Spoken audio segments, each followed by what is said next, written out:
玄火杏岩第一章废物。天才，玄黄大陆以气为尊，亦以颜为镜。女子的容颜不仅是天生丽质，更是修炼天赋与实力的外显。肌肤若凝脂，则气脉通畅；容颜若枯槁，则前路渺茫。云岚宗山门之内，林清眼静静地坐在镜前，指尖轻触脸颊，一丝细微的刺痛让她眉头微蹙，干燥宛如被秋风抽干了所有水分的灵草。3个月前，她还是宗门内最耀眼的天才少女，年仅25岁便已真灵机境9段巅峰，肌肤灵光萦绕，距离那传说中的御夫境不过一步之遥。为了这一步，她听从了长老的建议，强行修炼了宗门的镇派灵诀之一皮秒气劲。那是一种极为霸道的法门，以极细之气冲刷经脉，强行逼出杂质，追求刹那间的晶莹剔透。功法是霸道，可留下的后遗症亦是霸道的令人心寒。如今他的修为不进反退，跌落至灵机境7段。更可怕的是他的脸，那曾经被誉为云山灵玉的容颜，彷佛成了一块行将破碎的凡石。30年河东，30年河西，莫欺少女穷。他喃喃自语，话语中却满是苦涩。在这以颜为尊的世界，失去了荣光，便等于失去了一切。吱呀，木门被推开，一个身形略显单薄的青年走了进来，手中端着一碗温热的药羹。他叫萧晨，是她的丈夫，一个在宗门内毫不起眼的外门炼丹师。眼儿，喝点安神羹吧。他的声音很轻，带着一丝不易察觉的心疼。我没事。林清眼摇摇头，勉强挤出一丝微笑。不远处的婴儿床上，他们1岁的孩儿念儿睡得正甜，小脸粉雕玉琢，自带一层莹莹宝光，彷佛是天地间最纯净的灵物。看住念儿，林清眼心中愈发刺痛。也曾有那么一天，她也是这般模样。第2章丹道之争。清眼妹妹还在为这张脸发愁呢。一道娇媚中带着3分讥诮的声音传来。柳飞雪款款而入，她一身火 red 的衣裙，肌肤白皙的近乎透明，隐隐有流光运转，赫然是灵机境巅峰的气息。她也修炼了皮秒气劲，但她成功了。听说你的修为不进反退，真是可惜了。柳飞雪的目光扫过林清眼干涩的脸颊，眼中的得意毫不掩饰。我早就说过，修炼此等霸道灵诀，必须有极品丹药辅助。你看我每日都用丹药糖，首席炼丹师亲手炼制的破障玉露，以3种烈性灵草为引，强行破开肌肤屏障。如今这张脸已是百邪不侵。她的脸确实很亮，亮得像一块被极度打磨的寒冰，美丽却没有一丝温度。林清眼一时语塞。那些顶级丹药价格高得吓人，以她和萧晨的用度根本无法负担。守着一个只会炼些不入流还原丹的废物炼丹师，你还指望什么？柳飞雪瞥了一眼旁边的萧晨，满脸不屑。清眼妹妹，听我一句劝，这修炼之道如逆水行舟，不进则退。你看这瓶7转淬肤酸，以毒攻毒，能将你受损的经脉彻底摧毁，而后新生。虽说痛苦了些，却是唯一的王道。看住那瓶冒着幽幽绿光的药液，林清眼心中一寒，摧毁而后新生，可若是再也无法新生呢？柳飞雪笑他胆小，笑他愚笨，留下一个轻蔑的眼神后转身离去。他们的修炼之道从一开始便走向了2个极端。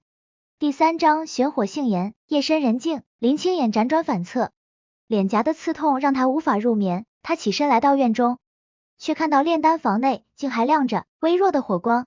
他悄悄走近，从门缝中看去，萧晨正专注地控制着一尊古朴药鼎，他的神情无比认真。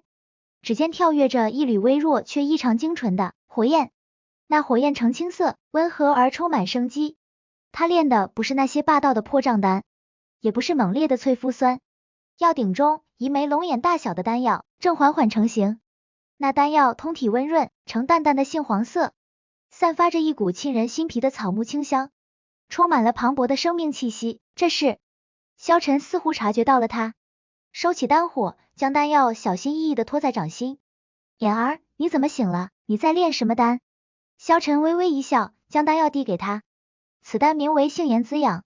他轻声解释道，我翻阅古籍，终于悟出一个道理，你的肌肤并非灵气不足，而是根本受损。这些年你修炼的法门太过刚猛，经脉早已脆弱不堪，皮秒气劲不过是压垮骆驼的最后一根稻草。此刻的你如同一块久旱的良田，需要的不是雷霆雨露，而是温和的滋养，让其本源恢复生机。这番话如同暮鼓晨钟，重重敲在林清衍心上。是啊，他一直在追求更强的力量，更快的突破，却从未想过自己的肌肤是否还能承受。可是这枚丹药的气息如此温和，能有什么用？他还是有些犹豫。大道至简，返璞归真。萧晨的眼中闪烁着智慧的光芒，最温和的力量才是最磅礴的。衍儿，相信我一次，停下你所有的霸道功法，每日只需服下此丹，以最基础的引气诀温养，剩下的交给你的肌肤自己。看住丈夫眼中前所未有的自信，再看看自己镜中绝望的容颜，林清衍心中再无退路。他接过丹药，重重的点了点头。第4章单独反噬，闭关开始了。林清衍停下了所有刚猛的灵诀，每日只服用1枚杏颜滋养丹，然后静心打坐。丹药入腹，化作一股暖流，温润的流淌在四肢百骸，没有任何冲击，没有任何刺痛，舒服的让他几乎以为这只是普通的温补之物。然而第3天，异变陡生，他的脸上开始冒出大量的红疹与脓泡，又痒又痛，比之前任何时候都要严重。消息很快传遍了宗门。听说了吗？林清衍被他那废物丈夫的丹药给毒毁容了。啧，真是自作孽不可活。好好的天才，非要信一个外门丹徒。柳飞雪更是亲自前来，好心探望。当他看到林清衍那张惨不忍睹的脸时，脸上的讥讽几乎要溢出来。清衍妹妹，我早说过，修炼之道岂能儿戏？这低劣丹药的单独反噬，恐怖如斯。你现在回头还来得及，快去求首席炼丹师赐下解毒灵药吧。林清衍的心沉到了谷底，他看住镜中的自己，连他自己都开始怀疑了。就在他即将崩溃之时，萧晨紧紧握住了他的手。衍儿，别怕，他的声音沉稳而有力。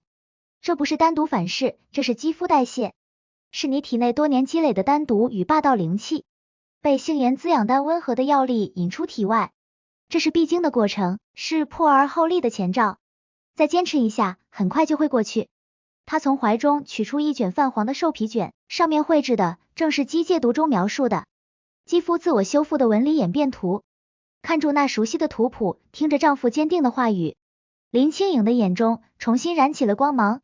这是他最后的希望。第5章御夫天成。1个月后，当林清衍再次走出房门时，整个云岚宗都为之失声。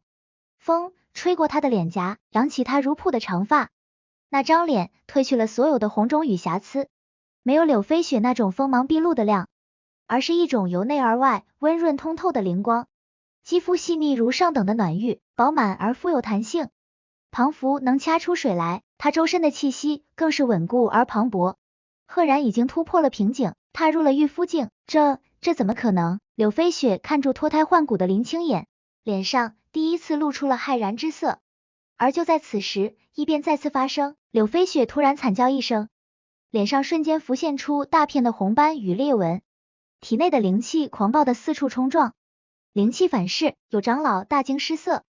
他长期依赖霸道丹药，强行摧骨，肌肤的根本早已被掏空，如今心神俱震之下，再也压制不住，积累的丹毒与戾气在这一刻彻底爆发。他的修为废了，他的容颜毁了。看住在地上痛苦翻滚的柳飞雪，林清衍心中没有快意，只有一声叹息。他走到萧晨身边，轻轻握住他的手。这个一直被所有人视为废物的男人，才是真正懂得丹道自然的宗师。尾声，月华如水。萧晨从背后拥住临窗而立的妻子，下巴轻轻抵在他的肩窝。燕儿睡了。他的手抚上他的脸颊，那温润滑腻的触感让他心神微醉。真美，他轻声道。林清衍转过身，眼中波光流转，脸颊迎上他的后掌，依偎深情。他终于明白，这世间最顶级的修炼，不是追求那昙花一现的霸道锋芒，而是寻的一人，以岁月为火，以温情为引，将你炼成他掌心中独一无二的绝品丹药。那张历经风雨回归本源的容颜，便是这份爱最温润的证明。这便是他们的玄火，他们的杏颜滋养。